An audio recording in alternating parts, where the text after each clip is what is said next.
Sweet. So, as you guys know, Blake's not going to make it today, but I'm here to talk to you about LinkedIn.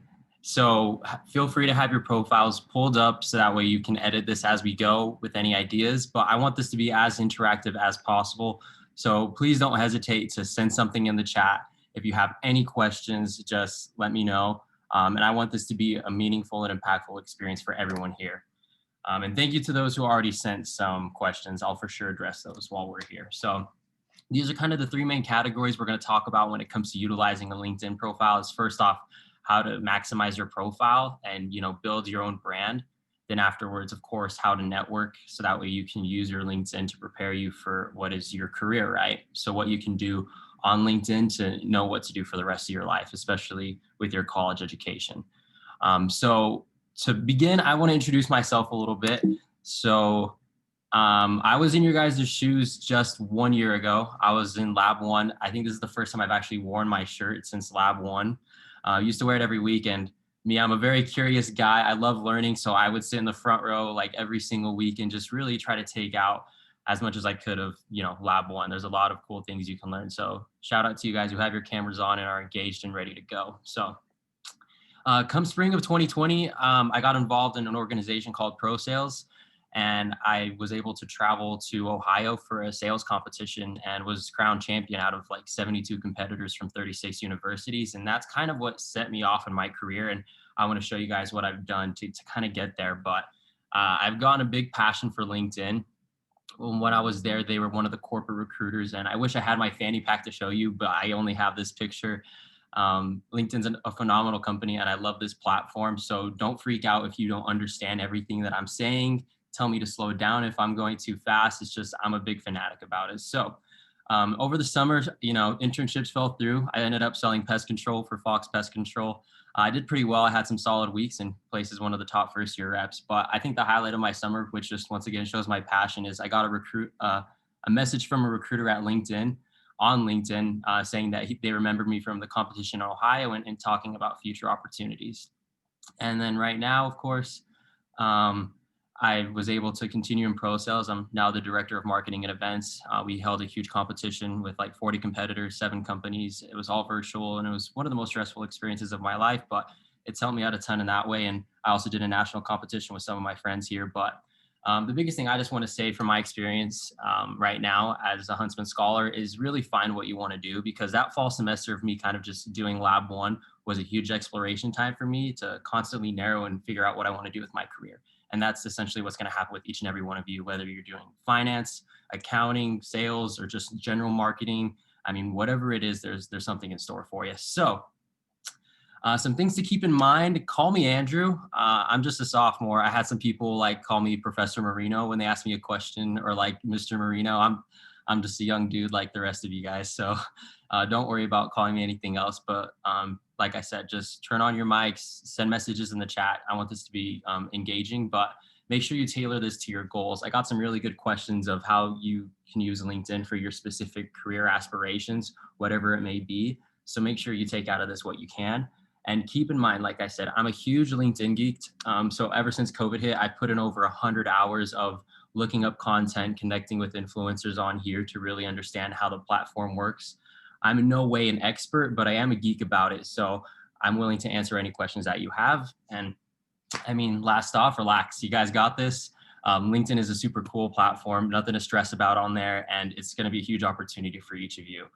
But any questions before we begin about me, who I am, or anything in general?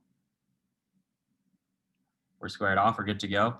All right. Well, in that case, I'm going to get right ahead and show you guys my profile. So this is going to be important. I want all of you to pull up your profiles on LinkedIn, maybe have it like have my browser right here where you can see my screen and then yours on the other side, just so that way you can see what exactly you guys currently have on your profiles. But this first question is already going to require some interaction from y'all. What are the first things that you see when you pull up your LinkedIn profile, whether it be on your phone or whether it be here on your computer? What are the first things that you see? Probably your background and your picture. Your background and your picture, perfect. So something that's really nice about the Huntsman Scholar program is that we get free headshots. Did a lot of you guys take advantage of getting your headshot done when they did at the beginning of the semester. Is that picture your LinkedIn profile picture? I can tell you, for me, I had that as my profile picture for literally an entire year until I took this picture at the end of my summer. So that's huge. But apart from that, when it comes to your headline, the one in the background, or not your headline, the cover photo, what's a kind of picture that you guys could put there? Like, what's an idea? Because it's not a headshot. What do you think should go there? I mean, it's not Facebook. You don't want a picture with you and your girlfriend, right? So what would you want to put there?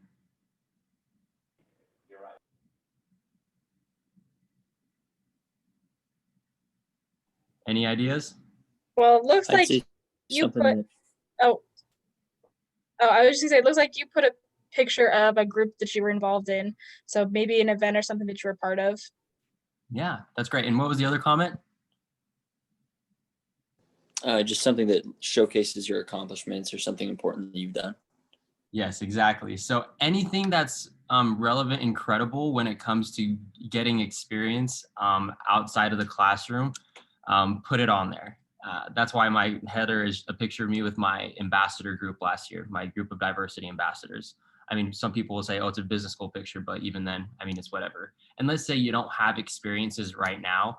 Something that you can still do is do a picture of the Huntsman School of Business, of Logan, Utah, anything that shows a little bit about who you are and where you are in your life or career or education. So apart from that, once you're done looking at the pictures, what is the first thing you see besides your name?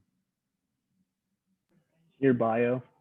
Your bio, yes. So this headline's huge. What kind of things do you think you should include on a bio or a headline specifically? Some of your most relevant accomplishments and like leadership opportunities.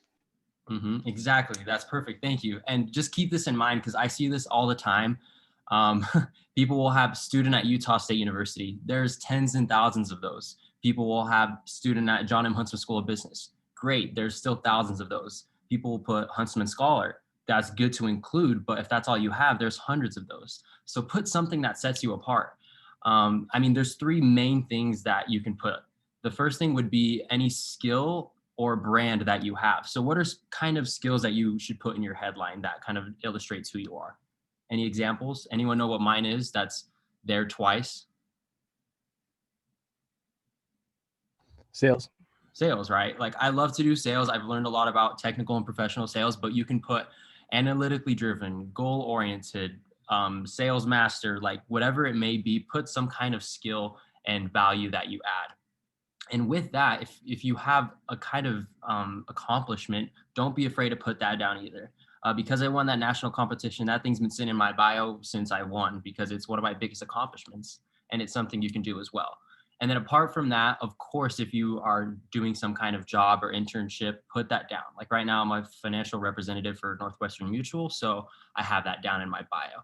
And just real quick, before I continue with my profile, I want to show you some amazing examples. And these are people that I have followed, and I highly recommend you write these people's names down because I definitely used a lot of their content to produce this presentation and to maximize my profile. So if you look here, Austin Henline, he's from that school down south. We won't mention their name, but he did an internship with LinkedIn over the summer, and he's a great friend of mine. And you can see right here, what he does, his value that he adds and his skill is to teach college students how to leverage LinkedIn to kickstart their careers. So if you look at his profile, you'll see a bunch of content and posts regarding his advice on how to improve your profile. So that's some person that you could definitely follow. Then there's David over here. He's super funny in his posts. He's really good at teaching you how to prepare for informational interviews, which we'll talk about later. But he has his personal brand right here, Human Energizer Bunny. I think that's hilarious and that's super cool to add and include. He also has a huge accomplishment, 3-time award-winning marketer. That's also huge. And then if you look at Jonathan up here, he started his own consulting company on how to help students that are underdogs, well, in underdog universities, you know, maybe people like us in comparison to Harvard, how they can land roles at big companies. You can see he worked at Google, he worked at Snapchat, and his content and posts are all about, you know, informational interviews and networking with these companies. So these are just some examples of people that you see. They have a great header, a great headline, a solid cover photo in the background, and a good profile picture. With those things, I mean, this will make or break your ability to really keep someone's attention on what you have offer on your profile. But apart from that, we'll move on to the next part. If you scroll down, you'll see right here is your about section. Now, any ideas of how you can be creative with your about section?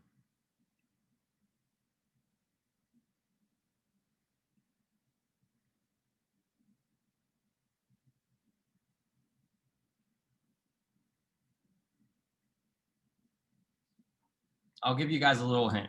It's like writing an essay. And what's the first thing you want to do when you write an essay? I know it's not English class right now, but just like in general, when you start any paper, what's the first thing you want to have? Like a good hook or a good first line. You want to get their attention. Perfect. Of course. You nailed it. You nailed it. Thank you. So as you can see, instead of me saying like, oh, I'm a marketing major at Utah State, my first sentence is, I got my first job at a startup. I thought I would do their social media marketing, but instead I was selling soaps at a flea market. Like, that's super unique, super random, but it allowed me to then go and tell a story about all of the different experiences I gained in sales and role plays, recruiting, leadership, training development, consulting, financial advising and planning, teaching, and just be able to express your experiences in your life in a story format. Have some creative way to do it rather than just paragraphs. Like, I numbered mine 1 through 9. Some people will throw down emojis. You could do bullet points, but just make sure you're captivating somehow and have a very, very unique close. I mean, right here, I say my last sentence is, I'll be burning up a mountain, trying a local burger, or finding a new scary movie on Netflix. Just do something to show that you're also human and not just a really great business professional. So are there any questions about the about section? Are there any ideas or stories that you guys have in mind that you could possibly put here? I have a quick question. Yeah. So when you first look at it, it's like the shortened version. Mhm. So when I was doing my original, when I was starting to do my LinkedIn profile, the person who was helping me suggested putting that first intro paragraph to summarize the gist of what I was saying. So then if they don't actually open up my entire about, they still get a gist of what I'm saying. Do you agree with that suggestion? No, I think that's awesome. I mean, the only thing is I ran out of characters in telling mine, but as you can see with me right here, I had it, just have it in some format that they're able to, they're going to want to read more. So if you have a summary and it's like really solid and they want to learn the details about what you did, that's great. For me, mine is literally just a hook. Like, I sold this at a flea market, sold over $300, and then it talks about going into my path, and they have to click on see more to see what I've done now, So whatever is going to be captivating their information, their attention through your information, totally do it. If you have some huge accomplishment that you want to put, throw that down. But your goal is, for anything on your profile, you just want them to stay on here. You don't want them to leave. So keep that in mind as we keep going through, but that's a great question. Are there any others?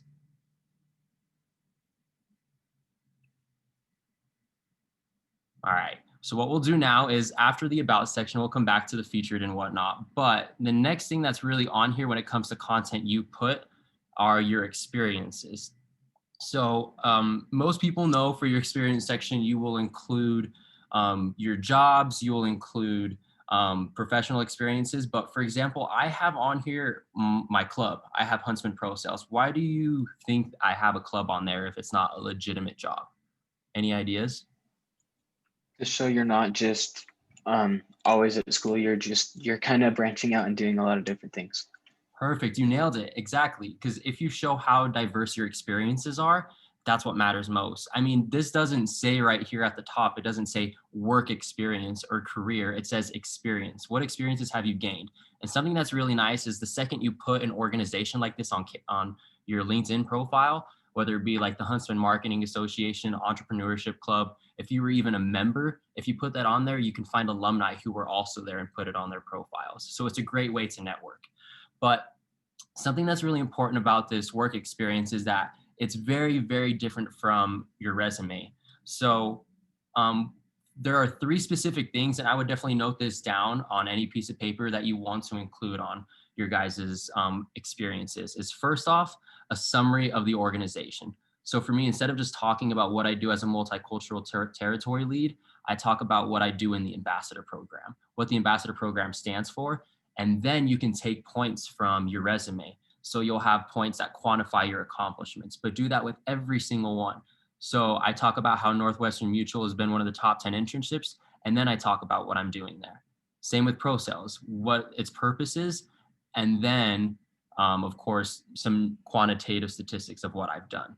But then after that, of course, you want to include something else that you also can't throw on your resume, which is some kind of graphic. What kind of graphic do you think you could put on your guys' LinkedIn experience section?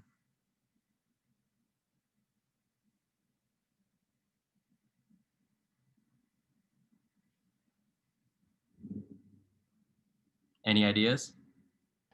Maybe like an accomplishment you like achieved in that group or something like that. Exactly, yeah. It can be anything, and the accomplishment can be expressed in any kind of format. You'll see a lot of people who are pretty deep in their careers. For me, almost all of mine are pictures. They're screenshots of a Zoom call, a legit picture in person, a screenshot of my computer monitor, a picture of a bunch of people, but it could be a picture, a video, a link to a blog, a link to a portfolio. Just have some kind of graphic that once again is going to keep them on your profile. And when you provide a visual, it's even more credible. It humanizes you and it shows a little more of your personality and really puts them in your shoes of what you did and what you experienced. I mean, just think about it. If I were just to say like, oh, we had a diversity day experience, it was super cool. But then you click on this picture and you look at this picture of these 300 students I was with, like, whoa, he actually did a lot to recruit for that. So anything you can do to once again build your experience. But are there any questions about what you should include in your experience section on LinkedIn?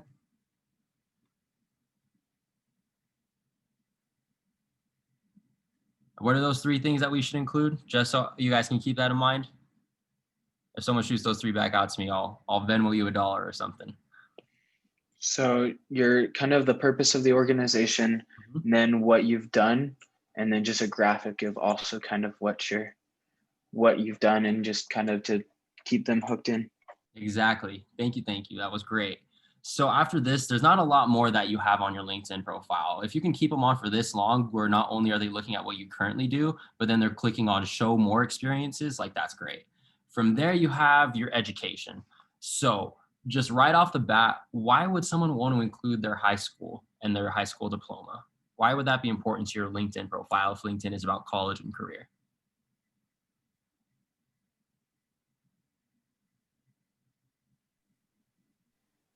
Maybe. If you were involved in things in high school, then it shows that you've always been involved, and then it just shows that like you have that degree, which some places require. That's awesome. Great comment. And what was that other one? I heard one coming in. Again, you were saying alumni and stuff. They can always find you and be like, oh, I know where this kid is coming from, and I know that there's good people over there, so we can talk to him. Exactly. And this may sound crazy, but I've actually found alumni, not just from Utah State, but from my high school that I've been able to connect with that are very professional in sales. And just being able to see their content is like the coolest thing. But definitely put all of your education experience on there. I know we have some transfers in Lab 1 that got their 2-year degrees from other universities. Definitely put your experiences on there too, because the more places you study, the bigger network you have. Like, keep in mind that your university alumni network is going to be one of the biggest kickstarters to your career. But that's kind of it when it comes to your education. It's like a much shorter summary of the things that you've done. But are there any questions about what you put apart from maybe your GPA and your degrees and whatnot? Yeah, if you went to multiple high schools, should you put all of them or just the one you graduated from? Probably the one you graduated from, especially your senior year. I mean, like, let's say maybe your junior year, you were on like student government at a different high school. Maybe you can put that there. But as you can see, the primary goal of putting your education is putting where you got your specific diploma or degree from. All right, sweet. No, yeah, but that's an amazing question. Are there any others? Question? Uh-huh. So I received 2 diplomas in high school, but like in the same year from 2 different high schools. Should I put both high schools on there or just my primary high school? It's up to you. If you think both are impactful, then I would put both. I have a question about adding high school stuff in there. Mhm. After we get farther into our careers, once we're like 10 years or something after we've graduated from college, do we start to take that stuff off? That's an amazing question, because I've had the same doubts and the same questions, and in reality, it's up to you. It's your LinkedIn profile. Like, I imagine at some point in my career when I'm deep into it and I'm actually working for companies, I'll probably take some stuff out, like my experience in the Covey Leadership Center It's like the same with your resume. You don't want to have too much information, but you want to show the experiences that you've had. And honestly, I don't think you necessarily have to get rid of your high school section. And this is where I'm going to expose myself. I think I have too much for my high school section. Like I just took my resume in high school and plopped it on here. But I mean, it's all I have for now, and I'll probably end up deleting it. But you would probably want just like the basics of what you've done. But right now, anything that can leverage yourself for success, like that first comment is it shows that you were involved in high school too. Anything that really makes you stand out would be awesome. But in 10 years down the road, when you worked for a couple different companies, I don't think they'll care as much about what you did in high school. It's just so cool to put that you were graduated from there. It's a possible networking opportunity. That is another awesome question. So thank you. Are there any others when it comes to your profile? Just for a quick second, could you scroll down to your high school thing again? I just want to kind of skim through that again real quick. Yeah, no, you're good. It's basically, I put like my involvement in student government, certificates I received, leadership that I had, and then different awards. And I try to make them relevant to, the high school or to like the state of Utah. And I'll probably end up deleting like probably these down here, but then keeping some stuff about like the student government positions that I had, or like my Microsoft stuff that I had from high school. So, and keep in mind, just so I can show you now, do definitely put your licenses and certifications that you receive. I know in Huntsman Scholars, it's required to get that Excel one. So if we look down at mine, I have a ton from there. You'll see my Microsoft ones that I have here that I got from Huntsman Scholar. And then I even have the ones I got from high school. I mean, just put your certifications on here. So that way it shows as well that you're certified to use technology. Volunteer experience, same thing with your career, or same thing with the normal experience. Put like a summary, what you did. I probably should throw some pictures on here, but once again, put the purpose of the organization and then what you did. Very, very last thing at the bottom of your profile, I didn't really include this, but I'll just say it now. When it comes to your skills and endorsements and recommendations, the best way to receive endorsements about specific skills or to receive recommendations is to give them. So if you go to someone's profile, talk to your friends. I mean, you guys are all Huntsman Scholars. You're all in Lab 1 together. Be like, hey, let's exchange recommendations on LinkedIn after we've done this group project together, after we did this case competition, or I'm going to endorse you for leadership. Will you endorse me in communication? Having this kind of stuff, like numbers are important when it comes to your LinkedIn profile. So are there any other questions? I just forgot about these because they're a little more minor, but if you want to go into more depth, like reach out to me and I can definitely talk to each of you when it comes to your specific questions for your profile. So I can definitely help you optimize it. I have a question, Andrew. Let's hear it. So you just showed on your profile like your certifications for Excel and PowerPoint and all that stuff, and you might not have the answer. I remember I did computer tech in like high school, and I think I got that, but is there a way to check? Does that make sense, or yeah, not at all? That's a good question. I mean, you can always reach out to your high school teachers and whatnot, but my goal right now is you constantly want to be updating this. I'm going to update this Excel associate to Excel expert, since that's a requirement in Huntsman Scholars now. And I want to go back, hopefully over winter break, and update and get new certifications in PowerPoint and Word, because these are pretty outdated, right? So, I mean, if you think you got it, there's no harm in putting it there as long as you're staying updated. Okay. Yeah, no worries. Any final questions about the profile? Now we're going to get to some fun stuff. You ready? All right, we're going to head to the next stuff, which is probably one of the hardest parts about LinkedIn. You can have a solid profile, but your main purpose of having a LinkedIn account is to build your network. You want to connect with people that you know. And the biggest way to do that is to create content. That's how you get more engagement, and that's how you basically expand your profile. So I'll ask right now while I scroll down, what are potential sources of inspiration to create content on LinkedIn? Any ideas?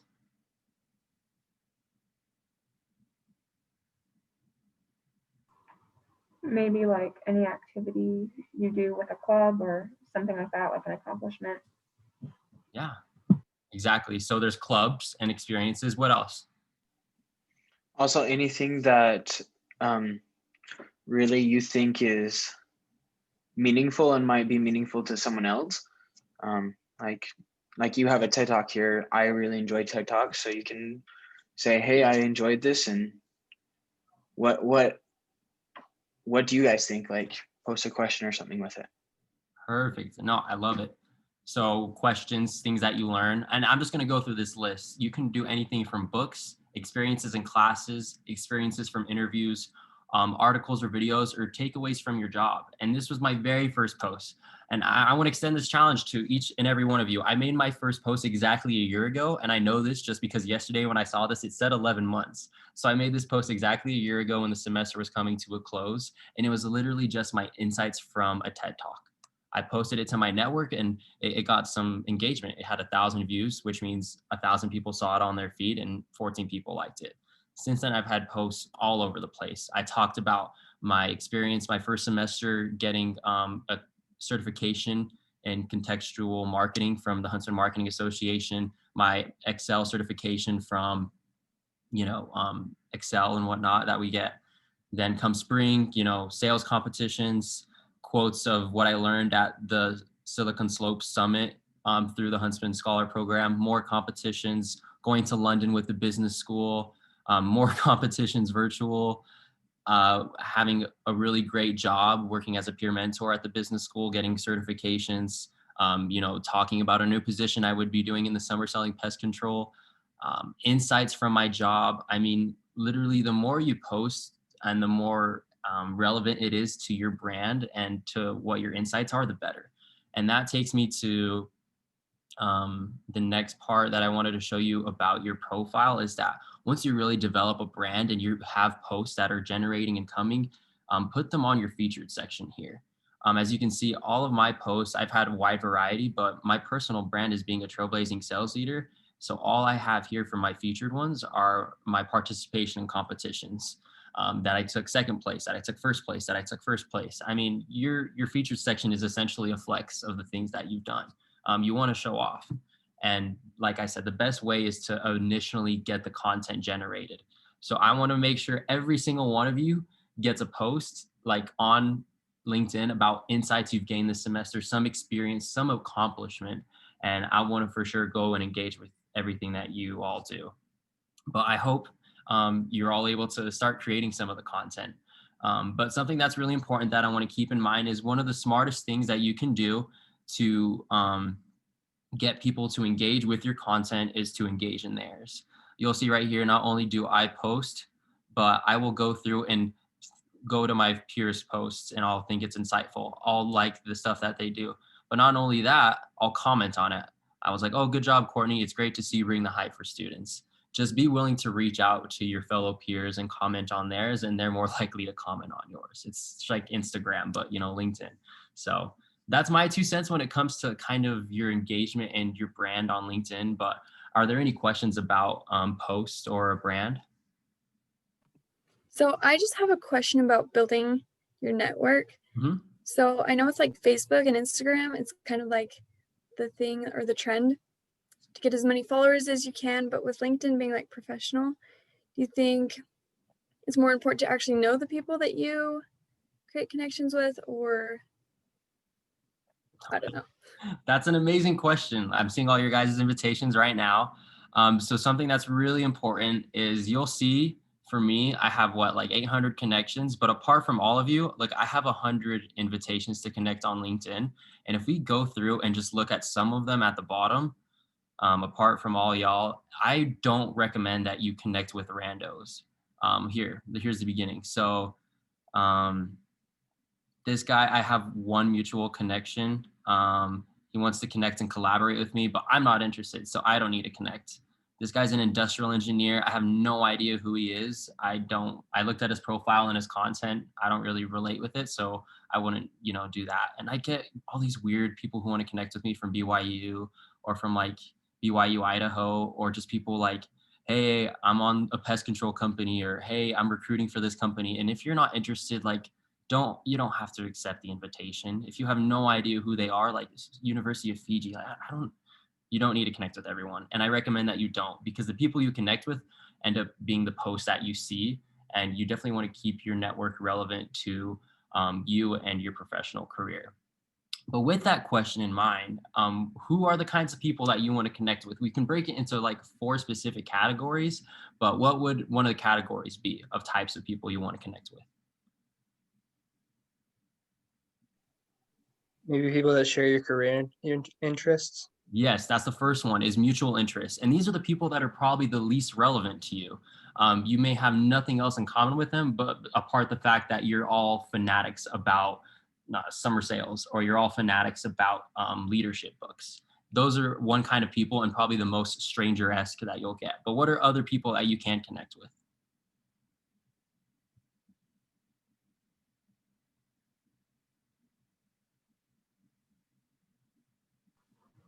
People you actually know. Exactly. So this is number one, is connecting with your colleagues and peers. So why would you think it's most important that you connect with your colleagues and peers now? And I'll tell you right now, I get these weird connections from strangers from all these other universities, but I accept every single invitation if it says Huntsman Scholar. Can anyone guess why? Because those are the people that you can find and actually like talk with them and actually build a relationship easier with them. Exactly. Thank you. That's awesome, because most people think, and I'll just list the other two categories, is the other one is university alumni and the other one is corporate alumni. So when it comes to alumni of companies that you've worked for, or alumni of the university, they're great to help you get your foot in the door with companies that you may want to work for, which we're going to get into next.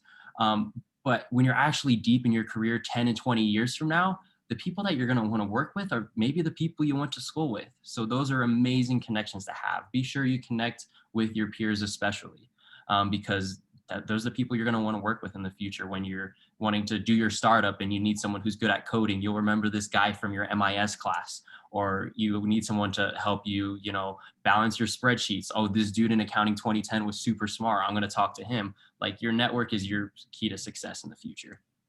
So are there any other questions about your specific network on LinkedIn and who to connect with? All right, well, now this is where things are going to get fun. This is what I love about LinkedIn. And this is where most of my 100+ hours, apart from, making the profile pretty 24/7 and updating it, is this. So I want everyone right now to think of 3 dream companies. I'm sure you've all talked to some career coach and they ask you, what are the 3 dream companies you want to work for? This is the next step. Okay. So, oh man, I've been getting chats this whole time and I did not even know. I'm so sorry.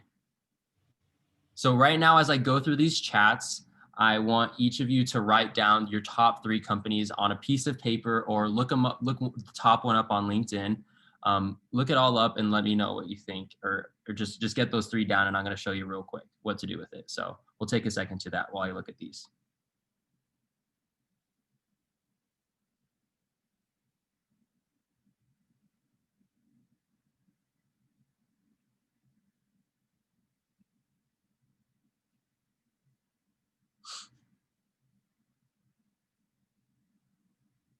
All right, thank you to those who commented on the chat. These are all super accurate, everything we talked about, so cool.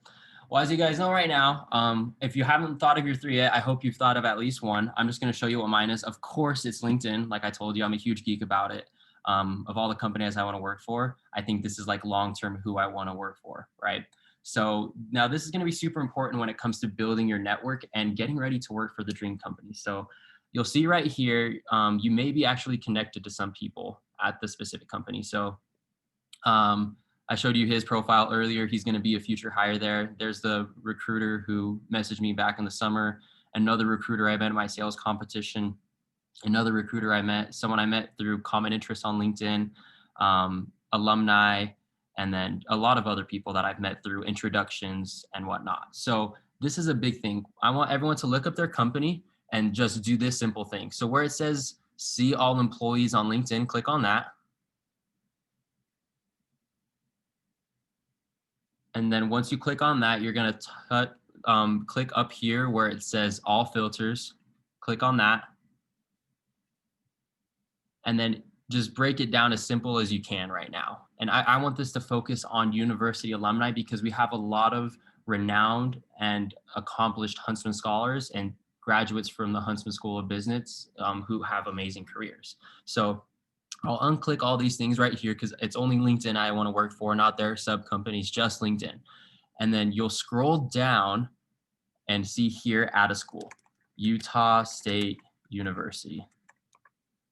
And then you can put just the university in general, or you can specifically put the John M. Huntsman School of Business. And I'll show you the difference. If you look at just Utah State University, then you hit apply. I'll find right here, there's only 4 people from Utah State who work at LinkedIn, but this storage infra, that sounds nothing like business. If I look at this dude's profile, I scroll down, it says he went to Utah State, but oh, he got an MS degree. Like he got his master's degree in computer science. Probably not someone I'd want to talk to because I'm not looking to be a software engineer. So let's go back and you can constantly refine these searches. So we'll do all filters and then we'll put specifically Utah State University. And then you'll see right here, John M. Huntsman School of Business. Boom, hit apply. And then, well, he still comes up, but you'll do your research, right? You'll see right here, I'm actually connected with one of these people on LinkedIn. So you'll say, oh, customer success. That sounds like something in sales, you know, like retaining customers and whatnot.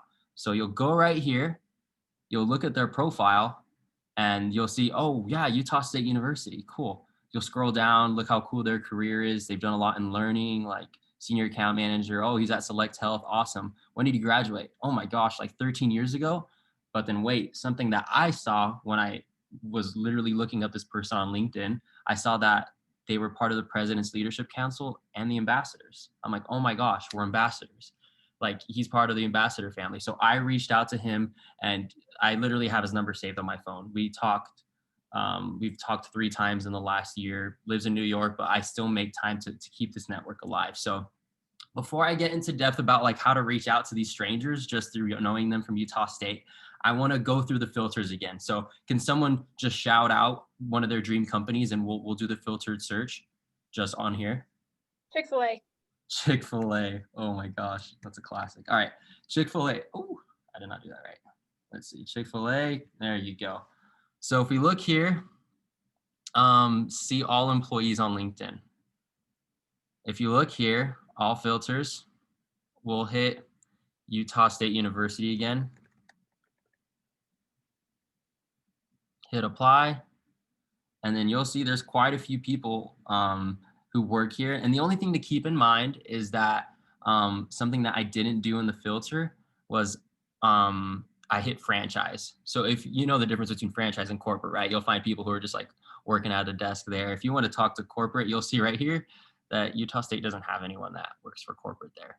So, I mean, it's a little tough, but even then you can talk to people who work there and do the Chick-fil-A franchise, right? So you click on that and you'll see here, Senior Director of Operations here in Logan. So they know a lot about management just for the one here in Logan. You can connect with them, looked at their profile and all of that good stuff. So that's a great filter to add on there. And something else I want to show you when it comes to filters is if you only want to work in Logan, make sure you put this location only in Logan, right? You can add that filter as well. So boom, you saw the list got cut short and there's just people who work there right now. So another filter you can add if there's a specific location that you want to do. But anyone else want to shout out the name of a company? Hopefully we can find some alumni. It can be the coolest company or whatever. Google, love it. This is a very, very fun one to do. I love doing Google because, oh, let's hit cancel there. Sorry. Google. So I actually have 2 connections here, which is kind of crazy. And we do have alumni at Utah State who work there, but let's show y'all right now. It's a little bigger, but if you look at here, once again, all filters, and now you can do, I mean, even more when it comes to the filter. So let's see, Utah State University. If you only want to work in the Bay Area, you can put the Bay Area. If you're willing to work for YouTube instead of just Google, you can hit that as well. But if you want to work just for Google, you can hit apply and start finding people that you're connected with. So if I look here, I'm like, holy cow, we have a ton of shared connections. This person was an ambassador. This person was an ambassador. I'm like, okay, she probably was an ambassador at Utah State or something like that. But yeah, this is another cool way. And what you'll want to see, of course, is that you'll see a lot of people have software engineering, product program manager. Once again, a lot of it's engineering oriented. So make sure that you're reaching out to, I mean, you could reach out to the engineers, but it won't be as relevant to the career you want right now. So that's another great company. But are there any questions that you have when it comes to doing a filtered search to find alumni from Utah State who work at companies?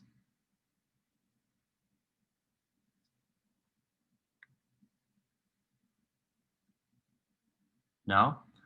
All right, so what I'm gonna do now, and this is where things get a little hard, is how to give that cold call message, how to reach out to someone you've never talked to before. So let's hit up Noah Riley. He's the one at LinkedIn that I found way back in the day. This was in April, during COVID, I had nothing else to do for fun. I wanted to reach out with connections on LinkedIn. So when I reached out to him, it was a very specific, like super short and to the chase message. Thanks for accepting my invitation. I've never heard of anyone who is an ambassador and student body president. That's amazing.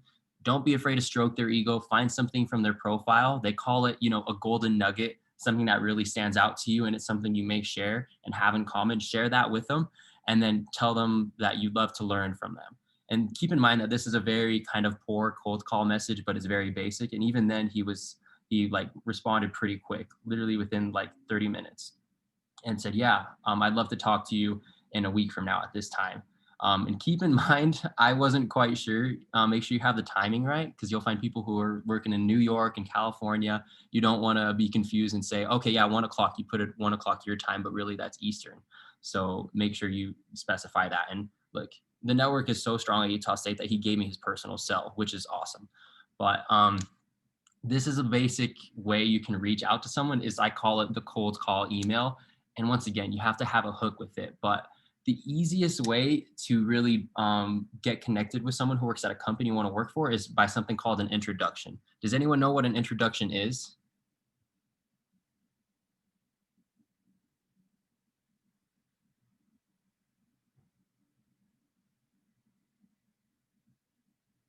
Any idea? Like a quick little snippet explaining yourself. Yeah, that works. That's exactly it. And in this situation specifically, when it comes to networking, is asking someone you know to give you an introduction. So I'll just show you right now. You'll be using email a lot. If any of you guys know Maren Stromberg, she's one of the career coaches at the Huntsman School of Business. She gave me an introduction to someone who's an alumni at Utah State who works at Apple. So she's like, Kyle, I have another student. He's an outstanding marketing student. He's won several case competitions. I think he'd be a great fit. And then if they're lucky enough to get a response, oh, I'd be happy to work for him, pass him along this job posting. Boom. And then she reached out to me saying, you should read this email and get to it ASAP. He's a huge advocate. So this is a really, really great way. So that way you're not cold calling some stranger, is by getting an introduction. So, okay, we have our career coaches at Utah State. Who else would, is a good resource that could give you guys as students, introductions to professionals and careers for companies that you want to work for? Any ideas? Professors. Professors, perfect. Who else?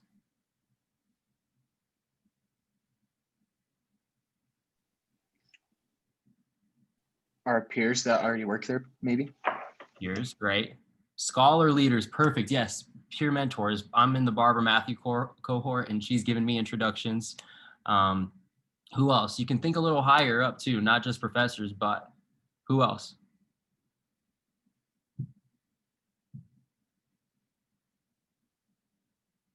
They're probably going to hate me for saying this, but don't be afraid to ask Blake. Don't be afraid to ask Dean Patel. Blake graduated from Utah State when there was a lot of great people here. One of my connections at Google was at school here the same time as him. My connection at LinkedIn was an ambassador with him, and Dean Patel has a huge network. Dean Anderson, I mean, don't be afraid to reach out to all the mentors and resources that we have at Utah State, not only to learn from them, but to use their network.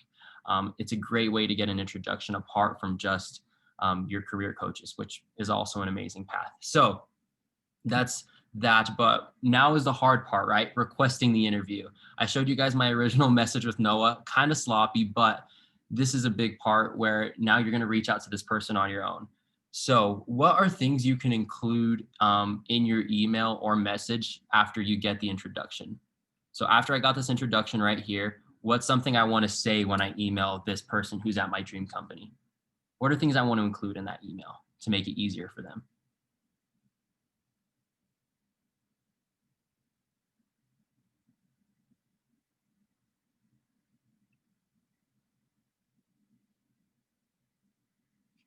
Keep in mind, they read through hundreds of emails a day. What do you think?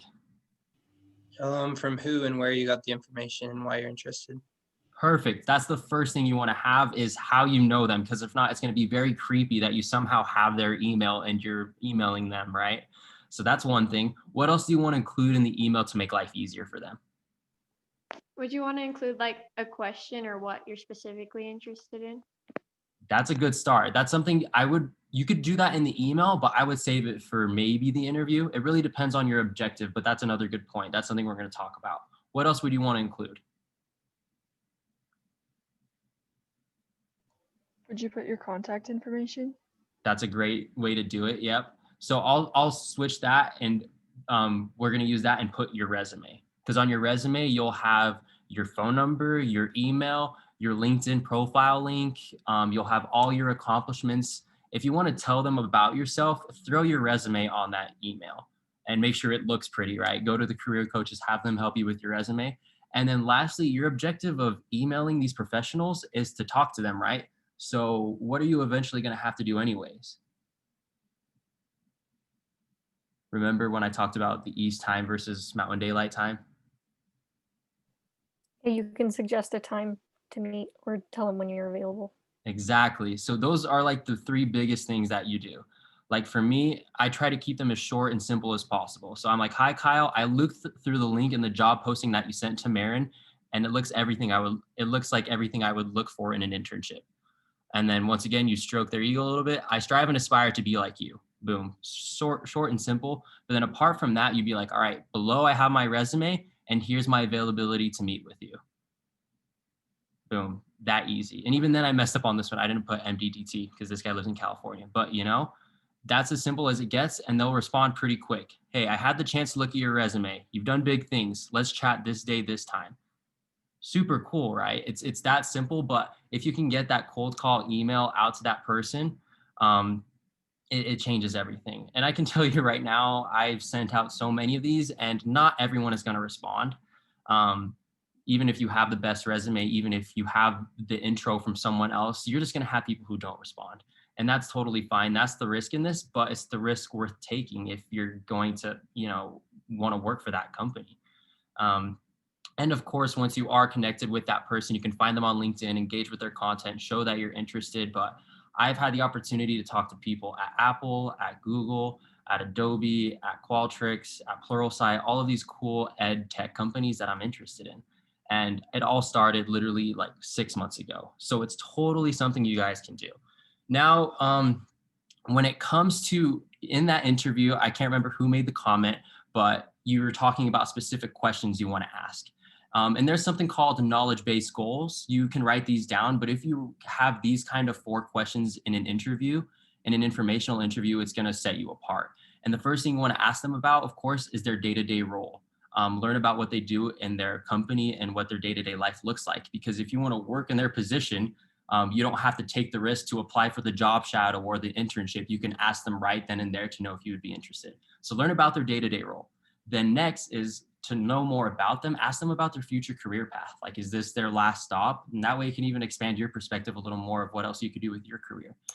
After that, of course, ask them about the company culture. That's another great way to learn about the culture before you even get the job shadow or internship opportunity, is to ask them right then and there to, what do you do every day? What's it like? What do people value most? And then, of course, the pros and cons of the industry.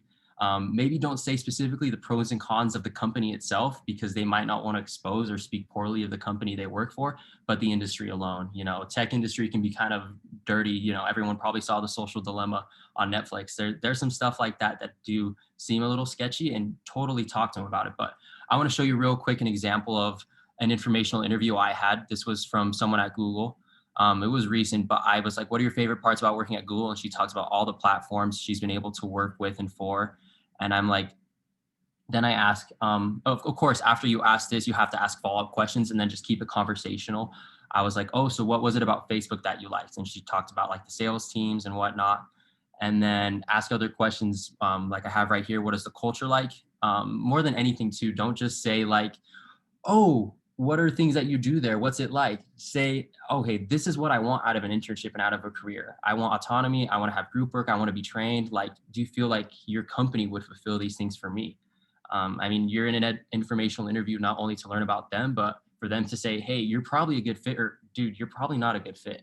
And this is a little side story. I wanted to work for Nike back when I was in y'all's shoes. And after I did informational interviews there and after I talked to people there, I realized it wasn't a good fit. And I'm happy I went through all of that before, you know, busting my butt off to get a good application in. And then of course, talk about what opportunities are available for you there. That way they'll talk about the different positions they have. And then of course, like, how do I prepare for this? Like, what would be the coolest thing to do? Like, what kind of internships do I need now? What experiences, what classes should I take? Just seem really ambitious and interested in learning about their information and experience. Yeah, but that's kind of how you should go about an informational interview. Maximize the time you have, only make it like 15, 30 minutes tops. These people are super busy and they're going to take time out of their, you know, day paying job to speak with you about your career. So any other comments or questions when it comes to having this informational interview? Now, keep in mind, this is just kind of how my brain works. What I'm showing you in my Google Docs sheet right here, that I have informational interviews. I have so many interviews that I've done, and this is just this semester.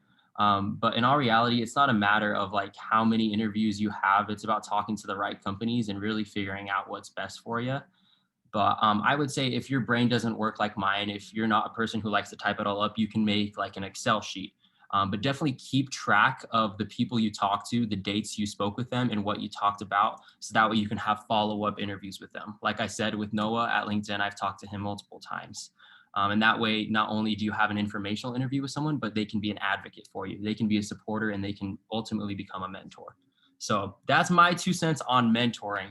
Any questions, anything else when it comes to LinkedIn, you know, a brand, your network, being able to reach out to corporate, you know, recruiters and other companies? Any questions?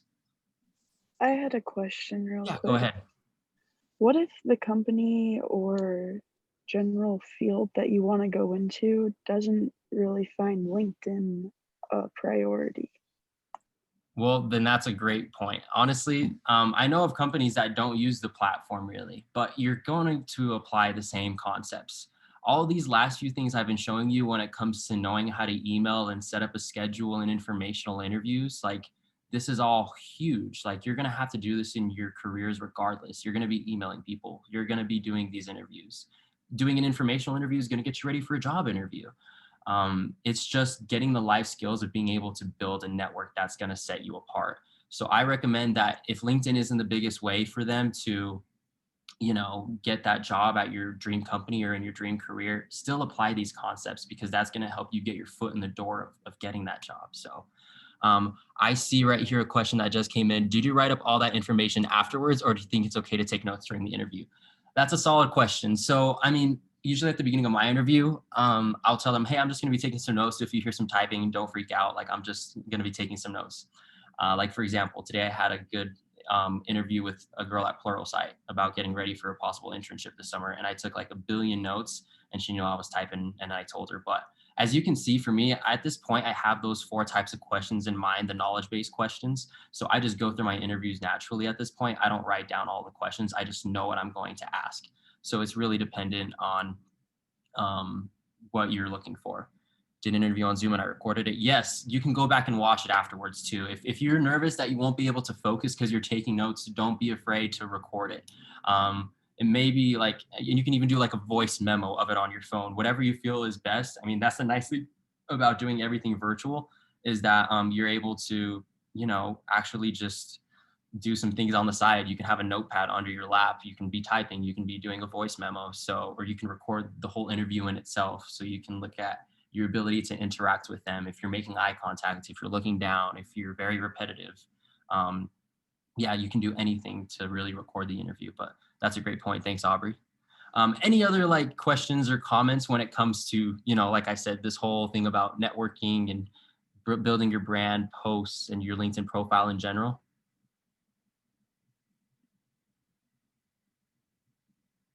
No? All right. Well, I was planning on us ending early anyways, but I do want to go through a last few things of just things to keep in mind, because honestly, when you're talking to these corporate, like people who've been in corporate for 20 plus years and have all the experiences in the world, Noah sent me a really cool poem that kind of put me in my place and made me reflect on what I really want to do with my life and my career. So just keep these things in mind, because they're things that, you know, we typically don't talk about in our classes. But they're things that I think are really important as you go about thinking of what your dream company and dream career is. It's my little soapbox. So if you have any comments, or like, if you don't agree with it, that's fine. So ask yourself, what do I really want? And I kind of narrowed it down to three things. As I've held these like 50 plus informational interviews with different people, there's really three things you can kind of focus on and prioritize, and you're going to have to give up on some of the others. And the first one is, of course, money.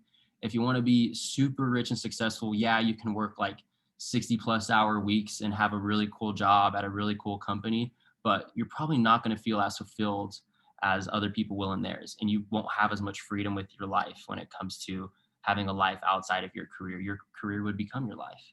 Another example, like if you want to focus on your impact and fulfillment, yeah, you could work for the coolest nonprofit in the world, but are you going to live a pretty luxurious life? Probably not. Are you going to have a lot of freedom? Probably not, but you'll be very fulfilled, like having a greater moral impact on the world.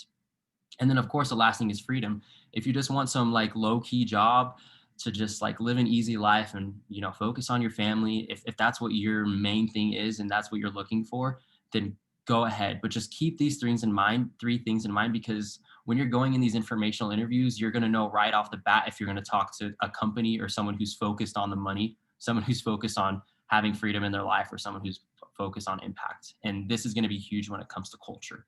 Apart from that, so a lot of people ask me, how do I know what company I want to work for? Because this is a big thing I went through. I mean, when I was in y'all's shoes too, I was like, oh, I'm going to be a marketer for Nike. And then the spring semester, I'm like, oh no, I'm going to be a consultant for one of the 3 big companies. And now I know I want to do education technology sales for LinkedIn, right? You know, LinkedIn Learning is really cool. And I want to do a lot of stuff to prepare me for that. But keep these 3 questions in mind. What makes you geek out? If you talk to any of my friends or anyone in the business school that knows me, they'll know I'm like the biggest LinkedIn nerd. I'm on it all the time, and I use it more than any other social media, because I love, you know, networking, professional development, and it's the company I want to work for. And keep this in mind too. When you were little, what did you love to do? I asked my mom this question, and something to keep in mind, a side plug for the Covey Leadership Center, they have their strengths coaching. If you do that, that's a great way to kind of figure out what people think about you when you're at your best. But my mom told me I would always talk to people about what they do for their jobs. And I always loved selling, you know, like I went super hard with fundraisers, just little things like that. You'll find connections. And then the biggest one is, what do you like to learn for fun? People think I do these informational interviews just because I'm like very stressed about my career. But in reality, I just love to network and meet all of these cool people that I wouldn't meet otherwise.